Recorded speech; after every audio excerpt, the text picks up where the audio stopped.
जो है ये बहुत ही दामी चीज है। और मनुष्य जीवन का समय, मनुष्य इतर और पशु पक्षी कीट पतंग आदि योनियां है, उन के जीवन का समय कोई मूल्यवान नहीं है। वे तो ऐसे जन्मते मरते रहते हैं, उनका जीवन भी सुखपूर्वक बीते है। इसके लिए मनुष्यों को इसकी चेष्टा करनी चाहिए जिससे वे अपनी मौत जन्म में अपनी मौत मरे। उनके मारने का आयोजन कभी नहीं करना चाहिए, किसी भी जानवरों के मारने का आयोजन नहीं करना। जिनका समझो कि जीवों को उत्पन्न करने का अधिकार, उनका ही मारने का अधिकार है। अपना ने तो जिलाने का अधिकार है, मारने का। माने मदद तो सब कोई कर सकते हैं, किसी को कोई नुकसान नहीं पहुंचा सकता, ये किसी का अधिकार नहीं। किसी भी जीव को नुकसान पहुंचाओ, जिसे नाबालक होता है ना, तो नाबालक के धन की रक्षा करना ये रिसीवर को काम है। चाहे बगु बाप रिसीवर बन जाओ, चाहे कोई माने कोई भी बगु रिसीवर बन जाओ नाबालक के धन को। नाबालक को कि जैसे हम अपने लड़के को किसी का गोद दे दिया और उसका गोद का जिसको दिया वो उसका पिता और मर गया, उसका नाबालक का धन है, तो हम उसके पिता होकर के उसकी रक्षा कर सकते हैं। दूसरी बात यह है कि जैसे हमारे लड़का गोद नहीं दिया, हमारे घर में है और हम मर गए, तो हमारी स्त्री उसका गार्जियन बन सके, नाबालक के धन का।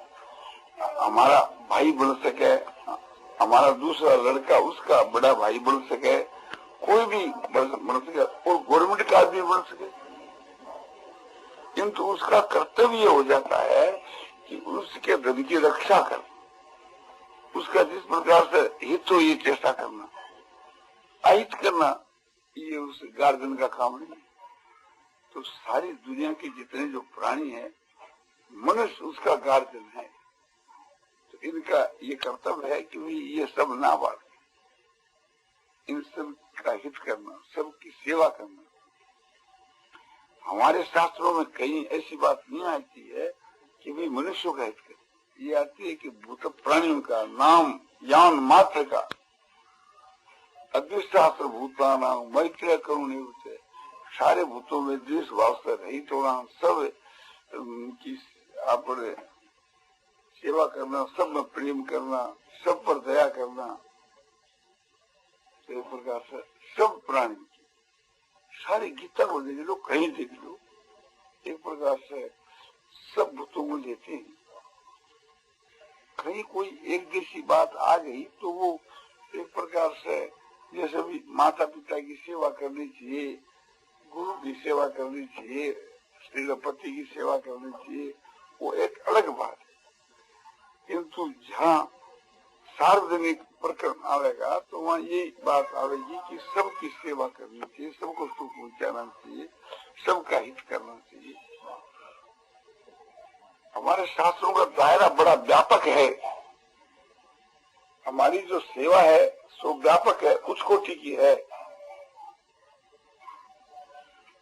चींटी से लेकर के या स्तंभ जो सूक्ष्म पोस्ट का जिनावर होता है, उससे लेकर के ब्रह्मा तक जितने संसार के बीच के वहां प्राणी है, प्राणधारी है, सबकी सेवा करना ही हमारा परम धर्म बदला है। तो सबकी सेवा करना, सबको सुख पहुंचाना, सबका हित करना, जिन शब्दों से समझो सेवा करने के वहां अहंकार नहीं आता है, हित करने में थोड़ा अहंकार है। किंतु आप इस भाषा से समझो कि सबका हित करना अपना फर्ज है, सबकी रक्षा करना अपना फर्ज है, किसी का नाश करने का अधिकार नहीं, किसी जीव को सताने का, कष्ट देने का अधिकार नहीं।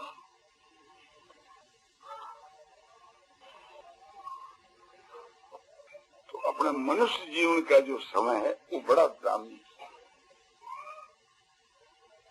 तो इससे भी क्या करना चाहिए? समय कमा कि सबका कल्याण हो, चेष्टा करनी चाहिए। सबका हित हो, परम हित हो। परम हित का नाम ही कल्याण है, हित का नाम ही समझो कि शरीर रक्षा है।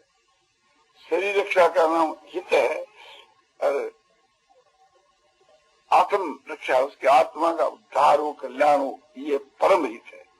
तो कोशिश तो यही करनी चाहिए कि सबका परम हित हो, सबका कल्याण हो, सबका उद्धार हो, सब सुखी हो जाएं। इतना नहीं हो तो सबका हित ही करे, और मनुष्य सबका हित कर सकता।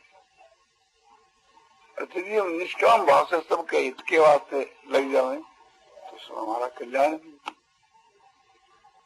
सबके कल्याण के साथ में भी हमारा कल्याण है, बस उस कोटि का कल्याण हमारा, और सबके परम हित के साथ में सबका परम हित करें, सबका कल्याण के, और सबको थोड़ा बहुत समझो सुख पहुंचाने का काम करें तो उससे भी एक अपना कल्याण तो हो जाता है। नियत अपनी है ना कि सबको सुख पहुंचाना, सबका हित करना, ऐसा निष्काम भाव से कर्म किया जाए तो करने वाले का तो निश्चय कल्याण हो जाता है। तुलसीदास जी इस सिद्धांत को लेकर ही कहते हैं कि परहित सरिस धर्म नहीं भाई,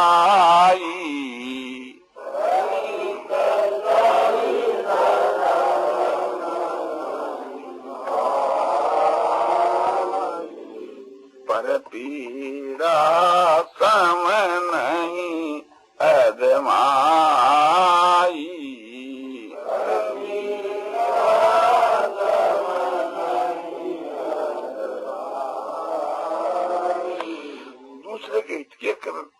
दूसरे के हित के समान तो संसार में कोई धर्म नहीं है, और दूसरे को दुख पहुंचाने के समान संसार में कोई पाप नहीं है। इसलिए सबके हित में रत होना चाहिए। जो सबके हित में रत है उसके लिए संसार में कोई वस्तु दुर्लभ नहीं है, परमात्मा की प्राप्ति भी दुर्लभ नहीं है। परहित बस जाके मन माही,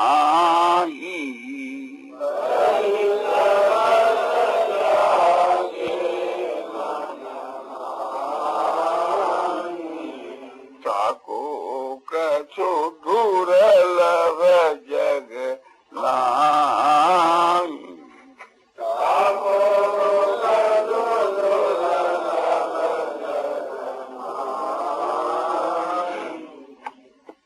दूसरे का हित जिसके हृदय में वास करता है उसके लिए संसार में कोई वस्तु भी दुर्लभ नहीं।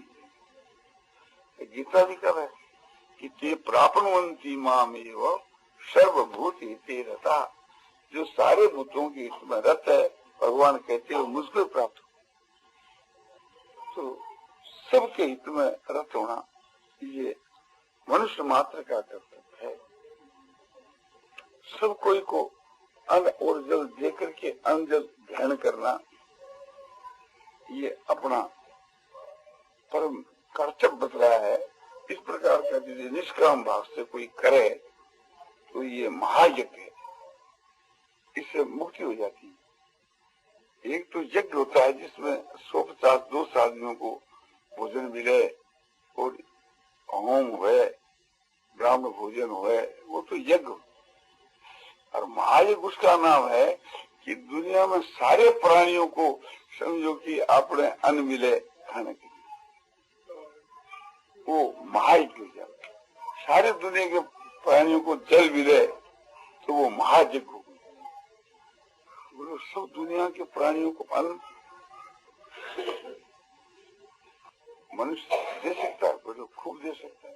बोलो कितने अन्न के वहां सारी दुनिया ने अन्न मिल सके, एक मुट्ठी, एक मुट्ठी में सारी दुनिया को पहुंच जाए। बोलो हमारा शास्त्र की जो है ये तो अद्भुतता है। क्या करने से? बोले बलि विश्व करने से। बलि विश्व क्या? सारी विश्व को जो बलि दी जाए उसका नाम बलि विश्व है, यानी सारी दुनिया को ग्रास दिया जाए, भोजन दिया जाए, वो नाम बलि विश्व जग है। बोले वो हर एक आदमी कर सके, हर एक व्यक्ति बोले सब कर सके, जो ब्राह्मण क्षत्रिय वैश्य नहीं कर सके कि शूद्र भी कर सके, बोले शूद्र भी कर सके। शूद्र कैसे करे? उसको तो वेदांत के मंत्र में अधिकार ही नहीं है, स्त्री को शूद्र को तो अधिकार ही नहीं है। बोले स्त्री और शूद्र बिना मंत्र के करे, तो मंत्र के करने से जो लाभ मिलेगा वही लाभ उनको बिना मंत्र के मिलेगा। कोई जरूरत नहीं है लाभ में तो कोई सब शामिल है, परिश्रम कब है? उनको मंत्र उच्चारण करने की कोई आवश्यकता नहीं। भले इस समय क्या होता है, बोले 5 आहुति तो अग्नि में दी जाती है और 20 आहुति जमीन की, और वो अन्न जमीन पर अन्न देखो जाओ, वो बोले प्राणियों ने जो सारी दुनिया ने तपस्या कर दिया है तो उसका हक प्राणियों का ही है। गऊ ने दे दो, गऊ के पेट में सब देवता रहे, सबको पूज जावे। और चीजा कोई दही धोरी नहीं है, जिसे कुत्ता है, कागला है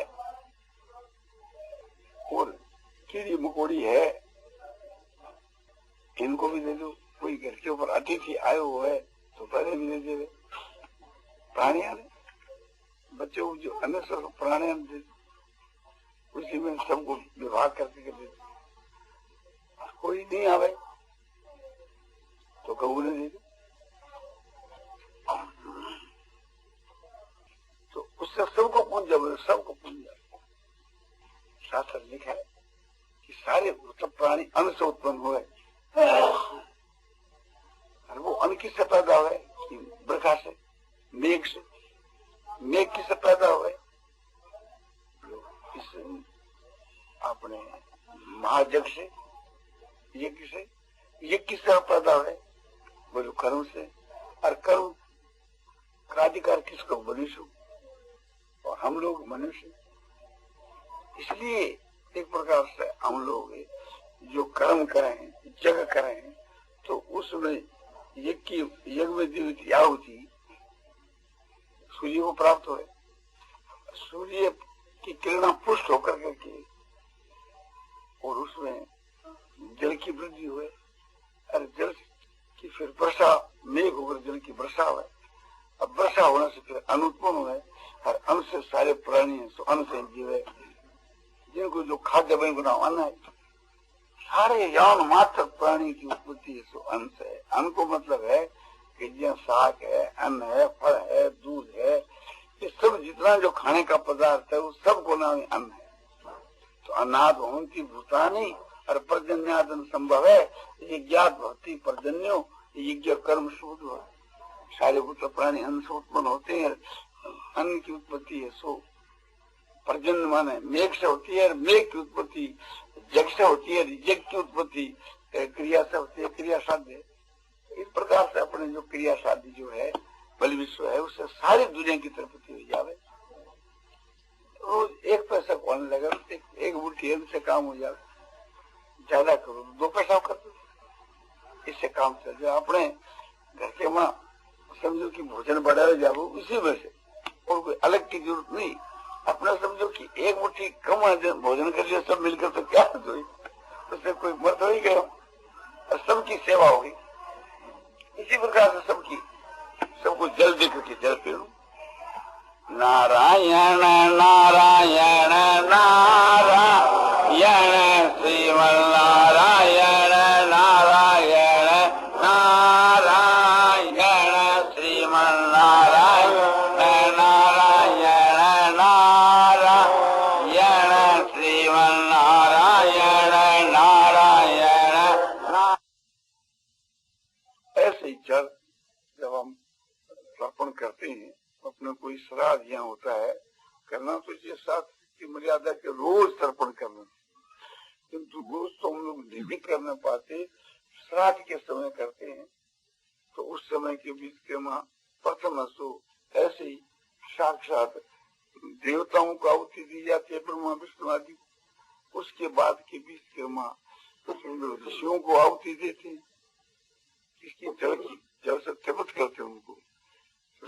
सब देवताओं को लेकर तृप्त करते हैं, फिर ऋषियों को तृप्त करते हैं, उसके बाद मनुष्यों को देते हैं, उसके बाद पितरों को देते हैं, उसके बाद मतलब प्राणियों को देते हैं, यावन मात्र सबको देने के बाद के बीच के अपने जो खास निजी जो पितर हैं, पिता पितामह है, प्रपितामह है, समझो अपना पिता दादा परदादा, अपने माँ दादी परदादी, इन सबको फिर उसके बाद के मत क्यों कि सबको देने के बाद में बचा हुआ जो है अमृत के समान है। ऐसे रसोई में सबको भोजन करा करके बच जावे वो अमृत के समान, ऐसे सबको जल दे करके जो जल बच जावे वो अमृत के समान। उस अमृत में जल से फिर अपने पितरों की तृप्ति करते हैं। तो इस प्रकार से जो है सो सारी दुनिया को वो जल पहुंच जाता है। वो कैसे पहुंचे? वो ये सो आपने सूर्य के द्वारा ही पहुंचे। सूर्य भगवान को जो हम जल देते हैं उसका बहुत संख्या में वो जल बढ़ जाता है और बढ़ करके सारी दुनिया में फैल करके और वो सबको मिल जाता है। दूसरा ये भी बताया गया जब भगवान को हम दे दिया जल, तो भगवान को दे दिया तो सबको आप ही पहुंच गया, भगवान को पहुंच गया, भगवान की तृप्ति से सबकी तृप्ति हो जाती है। तो इस प्रकार से थी समझो कि अपना जो समय है उसका उपयोग ठीक करना चाहिए। हमारे शास्त्रों में 5 महायज्ञ बतलाए, तो 5 महायज्ञों के करने से थी समझो कि सबकी तृप्ति हो जाती। 5 महायज्ञों में 2 तो मैंने आपको बताया, एक तो बताया आपको भूतिया मतलब प्राणियों की तृप्ति के लिए, दूसरा आपको बताया कि सबकी तृप्ति के लिए जल देने की बात, और तीसरा है सो ऋषि यज्ञ। जो हम रोज शास्त्रों का स्वाध्याय करें तो ऋषियों का आदर है। ऋषि लोगों ने जो हम लोगों के लिए बहुत बढ़िया बढ़िया शास्त्र बनाए हैं हम लोगों के कल्याण के लिए, और उनका हम रोज अध्ययन करें, वेदों का अध्ययन करें, स्मृतियों का अध्ययन करें, उसका स्वाध्याय करें, तो इससे ऋषि लोग खुश होते हैं। ऋषि सब बड़े खुश होते हैं कि बोले हाँ हम लोगों ने इतना बस करके जो कुछ लाभ उठाया दुनिया के लिए, लोग उसे लाभ उठाए, बस ये उनकी तृप्ति है, खुश हो जाते हैं। और फिर चौथा यज्ञ है देवताओं के लिए, जो केवल नित्य होम बतलाया गया है।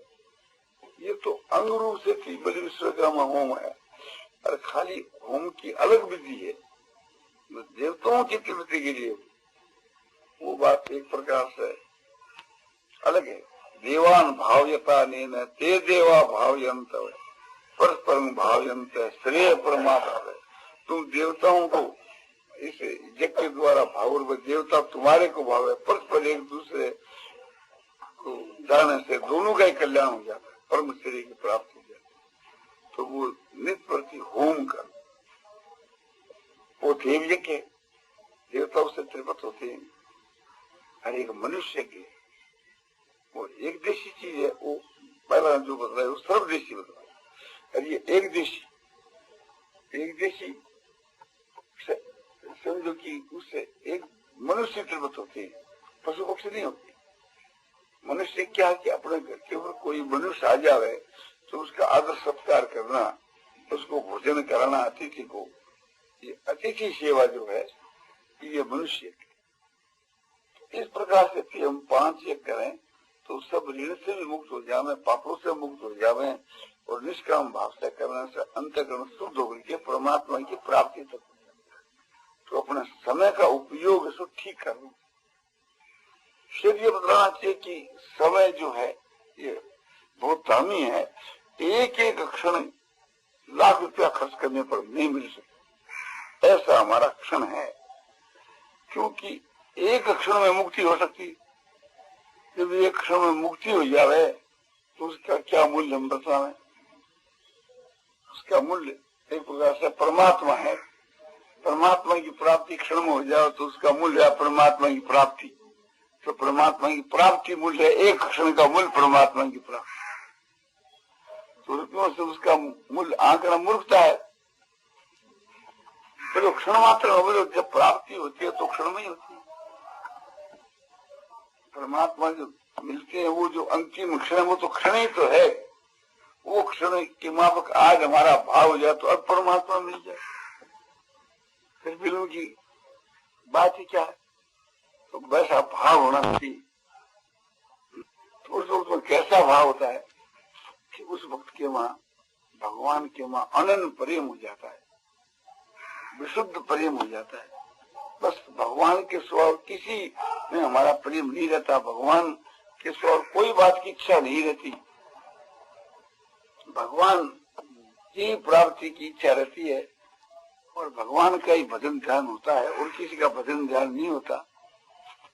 भगवान का उस समय में भजन ध्यान होता है, भगवान के मिलने की तीव्र इच्छा हो जाती है और भगवान के में प्रीति हो जाती है। सब एक भगवान के स्वभाव, इसी का नाम अनंत भक्त। जिस क्षण के बीच के वहां ये भाव होता है उसी क्षण में परमात्मा की प्राप्ति हो जाती है। फिर एक क्षण का विलंब करे तो परमात्मा की उसमें जिम्मेवारी है। परमात्मा आपने कैसे विलंब कर सकते? तो ऐसा भाव होना चाहिए। उस भाव के लिए हम लोगों को प्रयत्न करना चाहिए, रात दिन उसी के लिए चेष्टा करनी चाहिए कि ऐसा भाव हमारा कैसे बने। ऐसा भाव बनता है श्रद्धा से विश्वास, और श्रद्धा विश्वास होता है समझो कि श्रद्धालुवादियों का संग करने से, अंतःकरण की शुद्धि होने से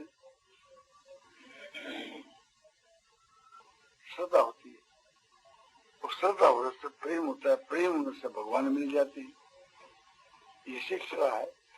तो समय जो है उसका सदुपयोग करना चाहिए। ये जो अपना समय बीत है तो सदुपयोग वही है, वही समय से समझे कि सार्थक हुआ हमारा, नहीं तो व्यर्थ गया। तो परमात्मा की प्राप्ति के साधन में हमारा समय गया वो तो है सार्थक, तो बाकी व्यर्थ। तो परमात्मा की प्राप्ति के साधन में हमारा समय लगना चाहिए, दूसरे काम में लगे ही क्यों। जो समय मिला है ये समझो कि ईश्वर की कृपा से मिला है। ये मनुष्य जीवन का समय, ये मनुष्य का जीवन जो है तो हमारे युवकों की बड़े पुण्यों के संग्रह से मिला है। बड़े भाग्यमान स्तन पाई, सुर दुर्लभ सब ग्रंथन गाई, बड़े भाग से मनुष्य का शरीर मिला है। ये देवताओं को भी दुर्लभ है, सब शास्त्रों में ये बात लिखी है। और कबों का करी करुणा नर दी, देत ईस बिनु हेतु से नहीं। कभी दया करके भगवान इसको मनुष्य का शरीर देते हैं। कैसे भगवान है कि बिना कारण प्रेम और दया करने वाले प्रभु।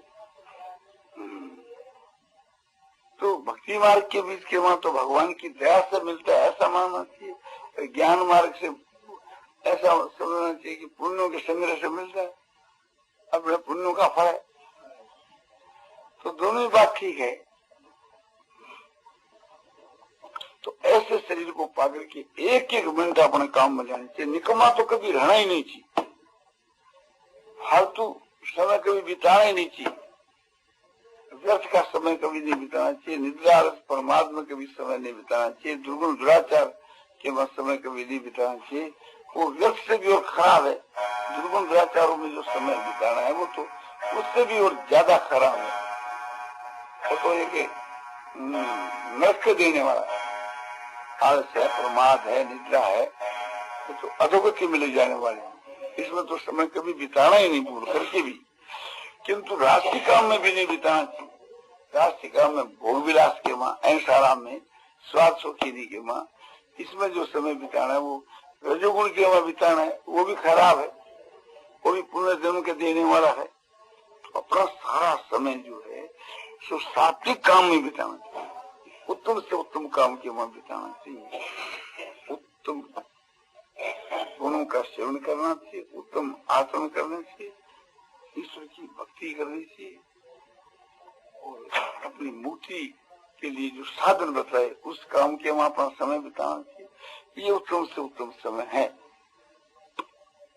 और उनका जो समय महापुरुषों का, जो गुणातीत पुरुष हैं, जो भक्तिमान पुरुष हैं, जो योगी हैं, महात्मा पुरुष है, उनका जो समय है वो तो कहे क्या जाए, उसको गुणों से अतीत, तो अपने तीनों गुणों से ही अतीत है। फिर भी एक संज्ञा हम बने तो सात्विकी करेंगे और क्या कहेंगे, उनके सारे कर्म सात्विक हैं, उनके सारे भाव सात्विक हैं, क्योंकि कर्म और भाव जो है उसका विभाग होगा तो सात्विक राशि तामसी होगा।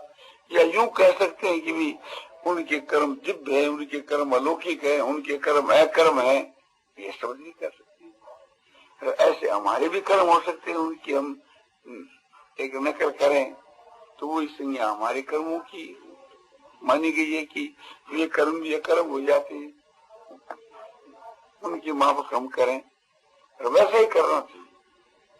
उस कोटि के जो महापुरुष संसार में हुए हैं उनका ही अनुकरण करना चाहिए, उनकी माफक ही अपना समय बिताना चाहिए जैसे उन्होंने बिताया है। तो कितना उत्तम दर्जे की बात है, बड़ी उत्तम दर्जे की बात है। उनका सारा समय संसार के कल्याण के लिए बीता, संसार के हित के लिए, अपना कोई निजी प्रयोजन नहीं है। उनका बोलना है, चलना है, बैठना है, सोना है, खाना है, पीना है, जो भी कुछ करना है तो संसार के कल्याण के लिए, अपने किसी लिए नहीं। अपना तो कोई प्रयोजन है ही नहीं, उसके वहां कोई व्यक्तिगत अपना कोई कर्म ही नहीं। उनको तो कुछ करने न करने करके प्रयोजन ही नहीं है। नहीं होते से करते ना तो ना करते नहीं कष्ण अन्यथा सर्वभूते सुख से तदवास है। न उनको करने करके प्रयोजन है, न करने करके प्रयोजन। सारे भूत प्राणियों में अपना व्यक्तिगत अर्थ जो है स्वार्थ का आशय वहाँ किसी के साथ में किंचित मात्र कभी नहीं। जैसे भगवान का, भगवान कहते हैं कि न में पार्थ कर्तव्य तुष्य लोके सुखिंचन है नान भाव तब बढ़ते हुए चक्कर में तीनों लोगों के बीच के वहां मेरे लिए कोई भी कर्तव्य नहीं है, उनके लिए भी कोई कर्तव्य नहीं। एक तो से कार्य न बीतते उसके लिए, महात्माओं के लिए भी कोई कर्तव्य नहीं, भगवान के मेरे लिए भी कोई कर्तव्य नहीं। और भगवान क्या कि तीनों लोगों के बीच में मेरे लिए कोई प्रापणीय भी नहीं है, कोई चीज प्राप्त करनी भी नहीं है। भगवान आपस काम है और महात्मा पुरुष भी आपस काम है, उनको भी कोई चीज प्राप्त नहीं करनी है, अपने लिए कोई चीज की कमी नहीं है। तो एकता ही दिखाई उनकी। तो फिर भगवान कहता है कि मैं क्यों आचरण करता हूँ कि यदि मैं ऐसा नहीं करूं तो लोग जो है आप नष्ट भ्रष्ट हो जाओगे। तो उनके संग्रह के लिए, उनके कल्याण के लिए, उनके उद्धार के लिए, उनकी ये सब कहा जा सकता है। ऐसे मनुष्य को भी लोक संग्रह के लिए करना चाहिए, संसार के कल्याण के लिए, हित के लिए करना चाहिए। तो उनके कर्म भी भगवान के कर्म के समान ही हुए फिर। तो ये तो बड़े उसको ठीक है, उसमें अपना बिल्कुल स्वार्थ का अत्यंत अभाव है। वहाँ परमात्मा की प्राप्ति का भी उद्देश्य नहीं, वहाँ मुक्ति का भी उद्देश्य नहीं। वहाँ परमात्मा की प्राप्ति और मुक्ति का उद्देश्य जैसे ज्ञानी महात्मा के लिए नहीं है। ज्ञानी महात्मा कोई मुक्ति के लिए कर्म नहीं करता, ज्ञानी महात्मा कोई परमात्मा की प्राप्ति के लिए कर्म नहीं करता। उनके तो सारे कर्म संसार के कल्याण के लिए होते हैं। तो जिनके सारे कर्म संसार के कल्याण के लिए होते हैं वो तो कर्म ही अकर्म है, उनको सात्विक से बड़े ऊंचे दर्जे की कर्म। तो ऐसा किया जाए तो और भी उत्तम है, ऐसा किया जाए तो और भी उत्तम है। तो ये समय जो है एक उसे उच्च से उच्च कोटि का तो यह है कि उस महापुरुषों के ही समय के अनुसार हम समय बिताएं। दूसरा नंबर यह है कि हमारे कर्म सात्विक हों। तीसरी बात यह है कि एक प्रकार से हमारे द्वारा अपना समय जो है तो ऐसा बंधित है